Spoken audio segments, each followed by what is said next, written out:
Hi, everyone. I'm Jamie Poisson.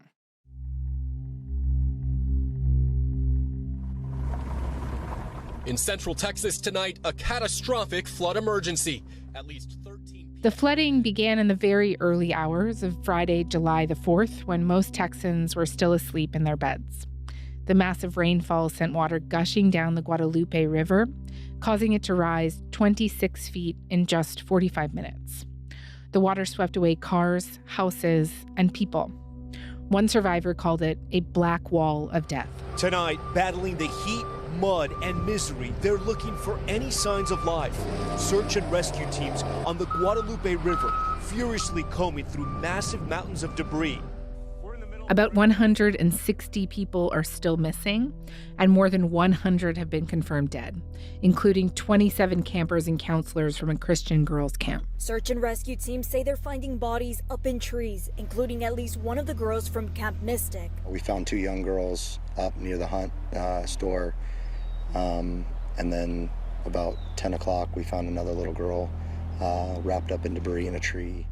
At the time that we taped this on Tuesday, 5 campers and 1 counselor were still missing. I think while it was going on, I kind of felt like a sense of numbness. Saying it out loud is making me realize what actually happened and how. 13-year-old Stella Thompson, one of the survivors of Camp Mystic, spoke to NBC Dallas Fort Worth. She was staying in a cabin on higher ground, and they slowly learned what happened to the campers down by the river. Eventually, when we got that news, we were all like hysterical and praying a lot, and the whole cabin was like really, really terrified, but not for ourselves. Questions are now being raised about whether local, state, and federal authorities did enough to warn people in the flood's path and get them out in time, and what the Trump administration's massive cuts to both the National Weather Service and the Federal Emergency Management Agency, or FEMA, could mean for the next time disaster strikes somewhere else in the country. Today, I'm speaking with Emily Foxhall. She's a climate reporter at the Texas Tribune.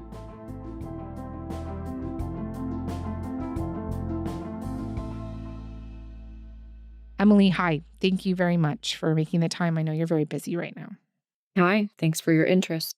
So I understand that you are from Houston and you have reported on many natural disasters there. And just on a personal level, what's been going through your head the past couple of days as this terrible tragedy, this disaster has unfolded? Yeah, that's right. I've been a reporter in Houston for about 10 years now, and I've covered my fair share of hurricanes and tropical storms, and witnessing those events is always really difficult as a reporter because you see people who lose everything. You know, I remember interviewing people who lost their wedding dress or their family Bible, and you start to see people grappling with just the power that weather can have and the vulnerability of the places that we live. So covering flash flooding on a river is a little different for me. I mean, this happened a lot faster, but it's definitely pulling at my heart in the same way. You know, you see people kind of taken aback by how powerful the river became and how much damage was left in its wake. So, yeah, it's definitely been an emotional time for a lot of people here in Texas. In particular, this girls' camp, Camp Mystic, where at least 27 people have been killed, mostly children, very young children, I think like 8 to 10-year-old girls. What kinds of reactions have you been hearing from Texans to that incredible tragedy? Yeah, this is one, I grew up in a community where people I went to school with went to camp there. They went to other camps along that river. So there's a lot of people I know just from growing up who are grieving, not necessarily because they knew someone who died, though many people did. There's also just kind of this loss of a place that they held dear, like grief, I think, knowing there's something about like the innocence of camp and the fact that this happened to such young girls, like you mentioned, in a time of life that for many was one of their happiest memories, that I think is adding to the tragedy. It really just like strikes at the core of this community. Yeah. Yeah, I've seen a couple of pictures going around of those little girls at camp. Yeah. Yeah, I've been thinking about them so much. Judge Rob Kelly, the highest elected official in Kerr County, where the worst flooding happened, said on Saturday, and where this camp is, right? Said on Saturday that they didn't see this coming. Everyone here, if we could have warned them, we would have done so. And we didn't even have a warning. When I checked it about 8 o'clock that night, there's a chance of rain. But I did not see a flood warning. I did not receive a flood notification. Some local and state officials have said that the forecast didn't adequately prepare them for the amount of rainfall they received, but the National Weather Service said that the forecasts were as good as they could be. We are a couple of days out here. What are we learning about what really happened here? What warnings did the National Weather Service put out, and when, and where did things break down in terms of alerting people on the ground and about how dangerous the situation was? Yeah, I've been talking to weather experts the last few days, and what I have learned from them is that they feel that the National Weather Service in this case did everything they could have done. On Thursday afternoon, so that was before, well before the flooding happened, they put out a watch, which covered multiple counties, and it's intended to sort of indicate that flooding could happen, that the ingredients are there for a flood to come. And that's meant to warn local officials to kind of keep an eye out. Like there might not be flooding, but it's worth keeping a watch on the weather.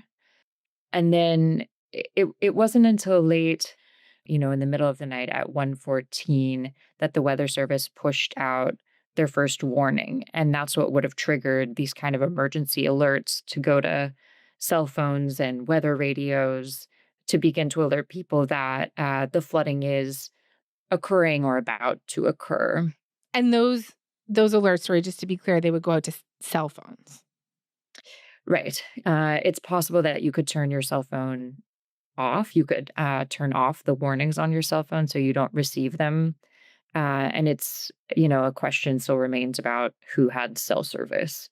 So exactly how many people received them isn't really clear at this point. Right, because I see at 4:03 a.m., the National Weather Service sends out a text that says, this is in all caps, particularly dangerous situation, seek higher ground now, !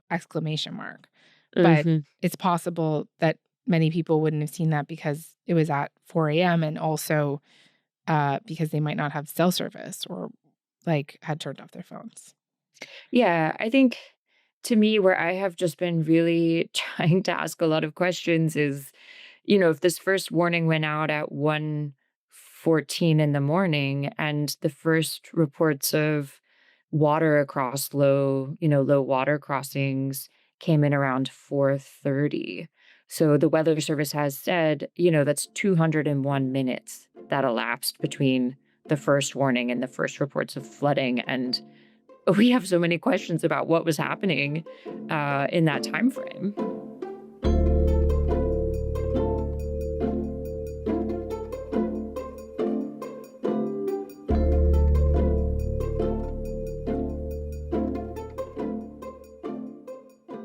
Do you know what was happening? Do you know what local authorities might have been doing at that time? Were they trying to, let's just use this camp as an example. Were they trying to get in touch with the camp and talk to the people running it? We have been trying very hard to figure this out. The county judge, the county sheriff, the emergency management coordinator have not responded to our requests for comment. What we have found is, so after about an hour and a half after that 4:03, so we're at 5:30 now, the forecasters pushed out this second flash flood emergency. And that was saying this, quote, large and deadly flood wave, end quote, was heading down the river. And it's around that time, around 5:30, that we start to see the Kerr County Sheriff's Office and the Kerr County Facebook pages have warnings on them about river flooding. So that's kind of the first sign that I have been able to find so far of public warnings coming from the county. And do we know, so my understanding is that the campers who perished in this flood were in cabins very close to the river, right? And so do we know when the water consumed those cabins and when that was in relation to when that alert telling people to move to higher ground went out at 4:03, or when the alerts coming from the sheriff's office started going out at 5:30? That's what we're starting to look at today. I think it's a question on a lot of people's minds of who knew what when, and who was able to get the message. But I think, I've been talking to a lot of experts about, they call it this last mile problem. I mean, it's a commonly understood issue in weather forecasting that the weather forecasters are gaining this understanding of the severity of the storm, right? Like it takes time to be able to pinpoint exactly where these things are going to hit and cause damage. And as they're pushing out these alerts, there's always a question of like, who is listening on the other side? And there's a lot of issues about the way that this happened that people describe. It was really sort of a nightmare scenario. The fact that it happened at night while people were asleep. It happened on a holiday when there's a lot of visitors from out of town who might not be familiar with the possible danger. And, as we're sort of talking about the speed at which the river rose, these all add up to make the problem of getting the warning out to people even more challenging than something, it can be hard even in a hurricane when you have days of notice to get the word out to everyone you need. Well, just on that point, I know that many of the surrounding counties have outdoor sirens to warn of floods, right? This area of Texas is known as Flash Flood Alley, but Kerr County doesn't have these sirens. The camp did not have these sirens.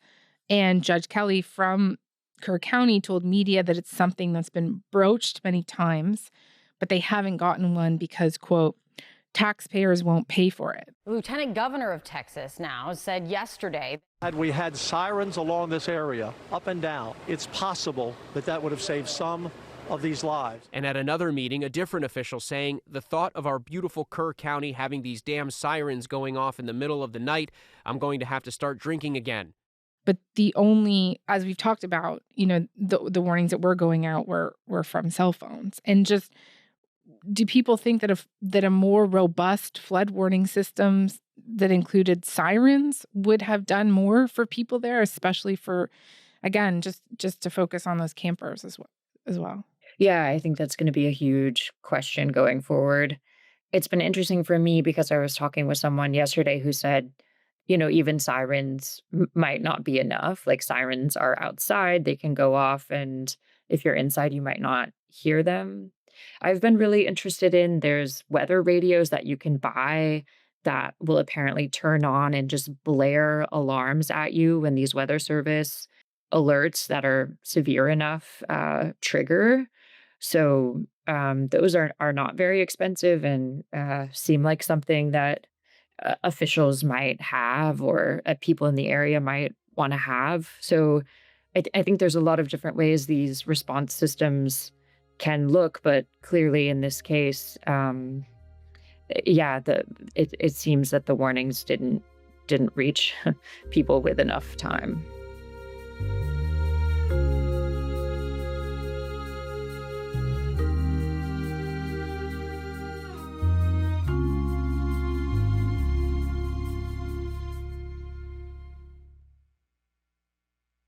We're talking about this warning system.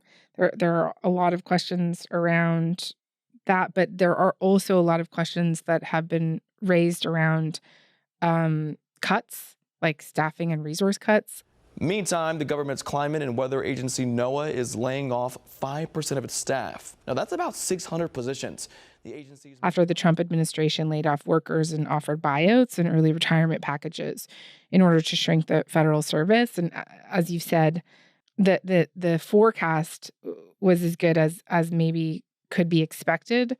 But beyond the forecasts themselves, there's coordination issues. And former National Weather Service officials have told the New York Times that those cuts meant that there was an absence of crucial people who would have helped coordinate with local emergency services in Texas. And just, can you talk to me more about some of the cuts at the NWS and their parent organization, the National Oceanic Atmospheric Administration, and the concerns that they could have impacted the response to these floods? Sure. I think that's definitely been on a lot of people's minds. In this case, we've been told that there were actually extra staff working during this event because they kind of saw, but well before this flooding happened, they saw the potential was there. So it doesn't seem like staffing during the event was a problem as we understand it. But as you've noted, the Weather Service offices have lost staff, and this local office for the San Antonio, Austin region that was forecasting for this was certainly missing staff as well. And one of the people who retired is this position I think you're sort of referring to. It's called the Warning Coordination Meteorologist. And it's that person's job to kind of build these relationships with the community and educate, this issue between a watch and a warning. And that can be very confusing, and sort of helping people to understand what that means and what should happen in those cases. That was a person with a long-time career in meteorology, and he retired in April. So some people have said, he would have laid the groundwork for an event like this. It's not like that much time had passed between April and now. So I'm not hearing a whole lot of concern about that with this event in particular. But, the weather doesn't just stop after something bad happens. So there's certainly concern moving forward about what cuts to important positions like that and vacancies could mean. More institutional knowledge at the door. For sure. Maybe worth noting here, Trump was asked after the floods whether he would hire back any of the federal workers that were cut from the National Weather Service, and he said that he would not. Experts have also been pointing to cuts at FEMA, the Federal Emergency Management Agency, as a concern that's really being highlighted by this current tragedy. We know that FEMA was activated to provide support for these floods, but its future is in jeopardy. Trump said that he would start phasing FEMA out by the end of this hurricane season. And we want to bring it down to the state level. A little bit like education, we're moving it back to the states so the governors can handle it. That's why they're governors now. If they can't handle it, they shouldn't be governor. If the responsibility of disaster response fell only on the state's shoulders, would Texas have been able to handle what happened this week? There's certainly been a lot of concern among the people I talked to about if FEMA is cut entirely, what that would look like, especially with hurricanes and other kind of very damaging, very expensive to recover from events. I've certainly been talking to people in recent weeks who are watching closely to see what happens with the decisions around FEMA. It's sort of a situation where we don't really quite know yet where the funding cuts are going to come. I wanted to ask you about this bill that Texas lawmakers failed to pass that actually would have improved the state's emergency response plans and also called for the adoption of new emergency warning systems, including outdoor sirens, like those used in more tornado-prone parts of the state. I saw one state representative, Wes Verdell, told your colleagues at the Texas Tribune that after he's seen what it takes to deal with a disaster like this, he probably would have voted differently. Yeah, that's right. My colleagues had a story looking at how this bill would have really helped improve disaster response for the state and create a sort of grant program to help counties buy emergency equipment. And this representative couldn't remember why he opposed it, but he thought it might have had something to do with how much funding was tied to it. So I think, in light of this disaster that just happened, it'll be something we'll watch to see if a bill like this comes forward again.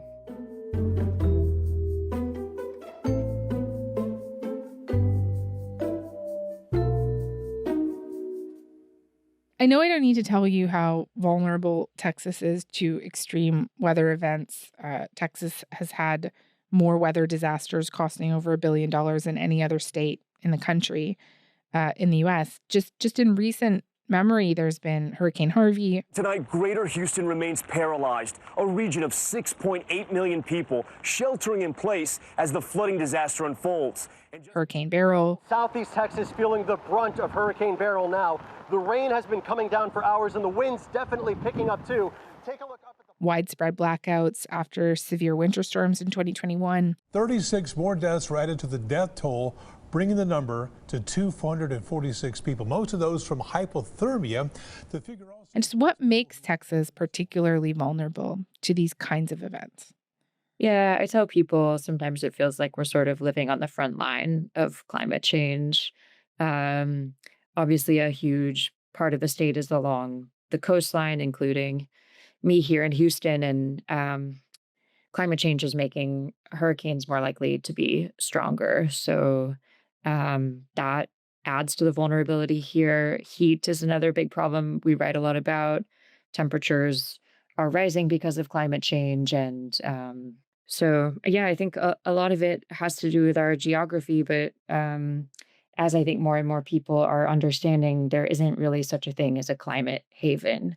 It's just here in Texas, we've gotten our fair share of these sort of weather disasters. And I think it's had people here talking more and more and thinking more and more about how to adapt and live and protect themselves in an environment like this, or, making choices about whether they want to live somewhere else where the risk is different. Have those conversations translated to sort of concrete changes that either the government is making there or that individual people who choose to stay there are making? Sure. You definitely see it on individual levels. Some people who can afford it will buy power generators to help them through disasters when the power gets cut. There are homes you will see in the Houston region and other flood-prone areas that are kind of built up on stilts or just built up really high now. I think a lot of sort of flood protection mitigation conversations are happening on the local and regional level. It just, again, brings up lots of questions about how much risk people are willing to live with and how much they're willing to pay to protect themselves. And there's this whole other issue, of course, about equity, about who can afford to make these changes on an individual level and who kind of gets left behind. And then I suppose, too, how much government money, the people and also the government are willing to put behind this. Like, I'm just wondering from a political perspective, what kind of political roadblocks you might see for the state. I say this in part because Governor Greg Abbott has refused to use the term climate change in reference to natural disasters and instead uses the term extreme weather events. You ask, I'm going to use your words. Who's to blame? Know this. That's the word choice of losers. Let me explain one thing.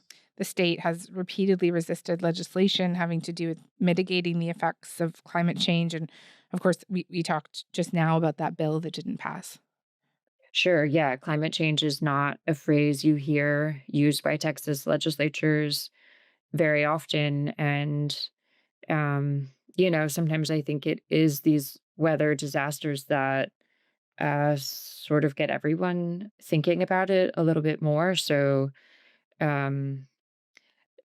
certainly for us, we try to follow any lawmaking that comes out of these disasters. And we're also looking for what doesn't happen, what decisions aren't made. But I spent a lot of time last summer covering Hurricane Beryl, which sort of wiped out the power infrastructure here in the Houston region. There were millions of people without power for days. And you sort of start to think about, like, there's the reaction to the event itself. And then there's sort of these bigger questions about what needs to be done for systems as a whole, or what needs to be done for the state or the region as a whole. And it'll be important for us at the Texas Tribune to be watching to see if those larger conversations happen now. Emily, thank you very much for this. We really appreciate it. Thank you.